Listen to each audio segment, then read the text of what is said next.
Part 9. Rafe grabs his bag, glancing at Serena sitting on the floor arranging the table to film a video for her new fake account. Rafe, calm. Stay out of trouble. Serena, not looking up. Define trouble. Rafe just shakes his head faintly and leaves without another word. The door shuts. Serena looks up smirking. Serena, to herself. Oh, don't worry, darling. Trouble is coming to you. Later, Serena's walking around aimlessly, bored. She ends up in his small study, a space she'd never really looked at before. On the shelf are a few neatly arranged books, a worn leather journal and a small framed photo. It's a faded picture of a little boy, no more than 5, standing in front of a church, holding a toy car and smiling shyly at the camera. Serena picks it up, squinting. Serena, to herself. What's this? Him? Sad. She sets it back carelessly, but it slips from her fingers. The glass cracks sharply as it hits the floor. Serena freezes, staring down at it, then just shrugs. Serena, coldly, whatever. It's already old. That evening, Rafe walks back in, tossing his bag and removing his jacket. He notices Serena sitting at the dining table scrolling, her phone like nothing happened. He walks away, then stops in front of the open study. He sees the cracked photo frame on the floor. The little boy in the photo, not in the frame anymore and shattered. Glass everywhere. The shift in his face is instant. Quiet fury flickering beneath his usual calm exterior. He picks up the frame silently, staring at it for a long moment before walking to the dining towards Serena. Rafe, low, controlled. Did you touch this? Serena looks up lazily, unbothered. Serena. Oh, that? Yeah, it fell or something. Honestly, what's the big deal? For a heartbeat, his expression darkens.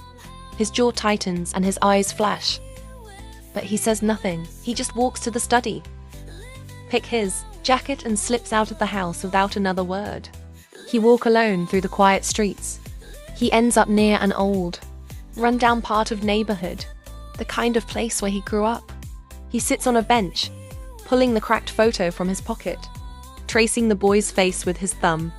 His mind drifts back, the faint sound of rain as he stands alone in a park crying, never knowing where they went or if they abandoned him, never remembering their faces, only the cold and the silence.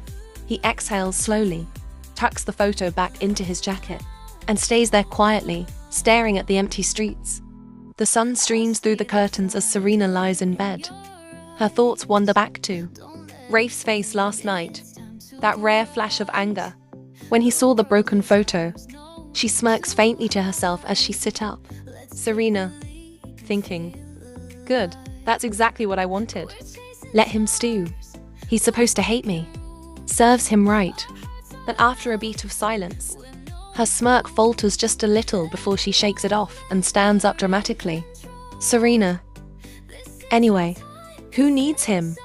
Not me. She struts into the kitchen, expecting to see breakfast waiting on the counter. But nothing. Not even a crumb. No note.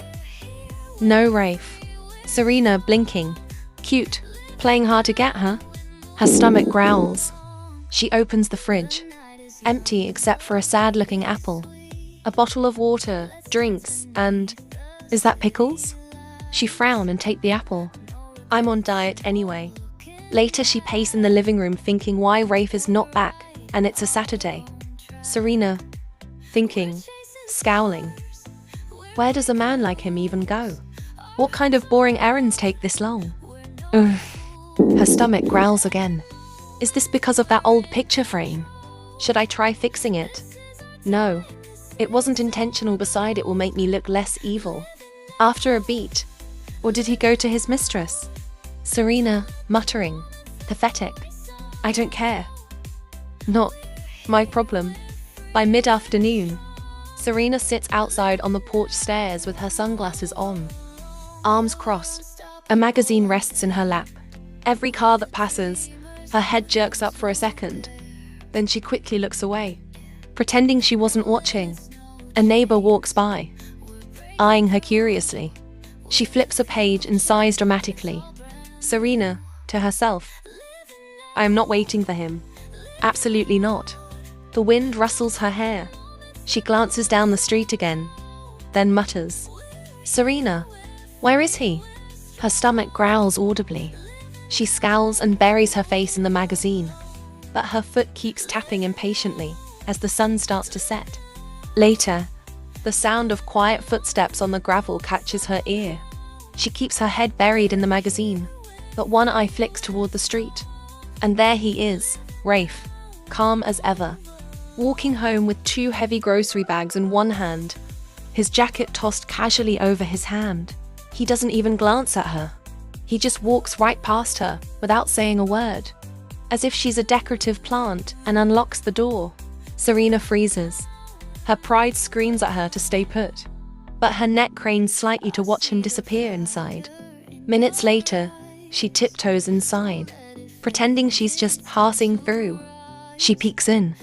Rafe is calmly unpacking the groceries. Bread, eggs, vegetables, a bottle of wine, even her favorite chocolate snack. He sets everything in order without looking at her. She leans closer. Serena, loud, mocking. Oh, good. You finally decided to come back. What did you do? Wrestle the cows yourself? Rafe doesn't even look up. He sets a pot of water on the stove, opens her chocolate, and places it on the counter. Then he quietly says, Rafe, calmly, here, dinner will be ready soon. Then he picks up the cutting board and continues cooking, and doesn't look at her. Her pride flares again. She turns away, scoffs and mutters as she walks to her room. Serena, as if I'd eat your sad little peasant food. But halfway to the door, her stomach growls again, so loud even she pauses, cheeks heating up. She stops, hesitates, and glances back down at the kitchen. Rafe's still cooking, without even looking, and she sees her favorite snacks closer to the edge of the counter. When Rafe disappears into the study, Serena sneaks into the kitchen. She picks up the chocolate snack like she's stealing them, muttering to herself. Serena, quiet, pouting. Doesn't mean I like him or his stupid food. This is just survival. She takes a bite of chocolate, sits at the counter, and glares at the kitchen door even as her foot taps happily under the stool. Serena sits in her room in her robe bored, thinking about what to do. Her hair is done perfectly, her makeup sharp. Serena, so bored I can't sit here all day. Then an idea. She dials and calls Nina, her friend. Serena, muttering, pick up. Ugh. Did she ditch me again? Nina finally answers, cheerful as always. Nina on the phone. Princess, what's up? Serena, huffing. Come over. Bring wine. Now. I will send you the address. Cut to 20 minutes later. Nina arrives in a bodycon, dress and oversized sunglasses, tossing her bag on the couch like she owns the place. Nina, grinning. Wow, this house is not bad and you still look fabulous in captivity. Serena holding the wine as she turns. What, you expect me to live in a chicken house or what? And just because I'm married doesn't mean I should look like a duck. Gossip time. They sit cross-legged on the couch, wine glasses in hand, snacks scattered between them. Nina flips her hair and leans in conspiratorially. Nina, so tell me, how is it being married to the world's most obedient husband? He really does everything you say. Serena laughs mockingly, waving her hand like it's nothing. Serena, of course. He cooks, he cleans, he listens to every word. A proper lapdog. Pathetic. But even as she says it, there's a flicker of something bitter in her eyes, and her hand tightens around the glass. Nina, teasing. Lucky girl. Oh, I heard your ex has a girlfriend now. I think they're getting married soon. Serena frees, then quickly. OMG, I'm so happy for him. That's good news. I guess everybody is getting married now. They laugh as Serena tries to hide her emotion. The sound of the front door opening makes Serena sit up straight. Nina looks toward the entrance, curiosity all over her face. Rafe walks in, calm and quiet as usual, holding his bag. He freezes for a second when he notices Nina sitting there. Rafe, low, calm. Good afternoon. Nina sets her wine down, smirking up at him and adjusting her hair. Nina. Well, the infamous husband himself. You're handsome up close. Serena rolls her eyes and mutters under her breath. Serena, quiet. Oh, shut up. Then she smiles, thinking Rafe is going to greet her or something. But to her shock, Rafe walks away without looking at her. Nina watches him with interest, then leans closer to Serena. Nina, whispering. Submissive, huh? He didn't even flinch when I called him handsome. Doesn't look like a man under your thumb to me. Serena, snapping. What's your point? He is under my thumb. Watch. Determined to prove her point, she calls out, loud. Rafe, bring us some ice, will you? Rafe pauses, glances at her, then calmly replies. Rafe, evenly. You're closer to the freezer than I am. And he disappears. Nina bursts out laughing so hard. Nina, laughing. Oh, princess. I think the dog's learning to bite. Serena sits there, then tight her grasp. Around on the glass as she smiles. Maybe he's tired. It's a long day. Serena, thinking. He's going to pay for that. Later that night, after Nina leaves, Serena is alone in the living room, scrolling through her phone. She's checking her socials again. Still no apology from the world. Still trending for the wrong reasons. The comments sting. The silence from old friends stings more. She scrolls past a wedding photo of her and Rafe. Not the picture-perfect one. The candid shot. The one where he was looking at her, like she was the sun. She scoffs and locks the screen. Serena, muttering. Don't look at me like that, idiot. Kitchen late night. She tiptoes into the kitchen for a snack. There's a sticky note on the fridge from Rafe. Don't stay up too late. You barely eat during the day. Your food is on the counter. She stares at it. Frowns. Then crumples it and throws it in the sink. Still, she takes the plate of food. Sit down and take one bite of the food. Another. She eats in silence.